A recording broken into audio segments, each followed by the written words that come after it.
కృష్ణా జిల్లా పెనమలూరులో TTD chairman BR నాయుడుకు వ్యతిరేకంగా వైసీపీ శ్రేణులు నిరసన చేపట్టాయి. నియోజకవర్గ సమన్వయకర్త దేవభక్తిని చక్రవర్తి లక్ష్మీ తిరుపతమ్మ ఆలయంలో ప్రత్యేక పూజలు నిర్వహించారు. బీఆర్ నాయుడును వెంటనే పదవి నుండి తొలగించారని డిమాండ్ చేశారు.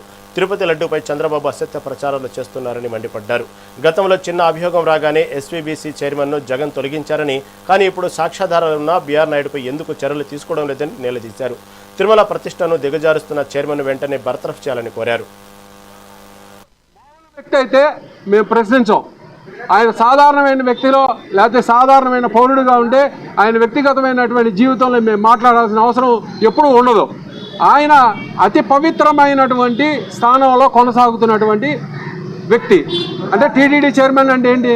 మనం అందరం ఆరాధ్య దైవంగా భావించే వెంకటేశ్వర స్వామి కొలిసి ఉన్న సన్నిధిలో నువ్వు 24 గంటలు ఆ సేవల్లో పాల్గొనేటువంటి వ్యక్తివి. నువ్వు చేసినటువంటి పాపం వ్యక్తిగతమైన విషయాలు మీరు ఇష్టం వచ్చినట్టు చేసుకోండి, మాకేం సంబంధం లేదు.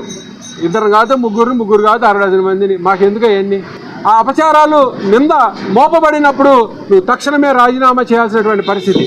మీకు తెలీదా అని అడుగుతా ఉన్నా. చంద్రబాబు నాయుడు గారు, మీకు తెలీదా?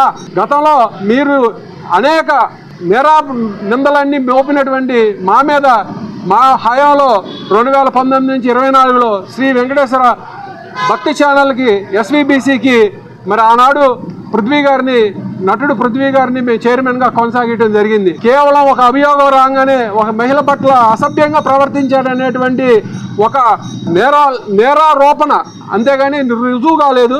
ఆయన మీద ఒక ఎలిగేషన్ రాగానే వెంటనే తక్షణమే ఆయన చైర్మన్ పదవి నుంచి తీసేసినటువంటి పరిస్థితి.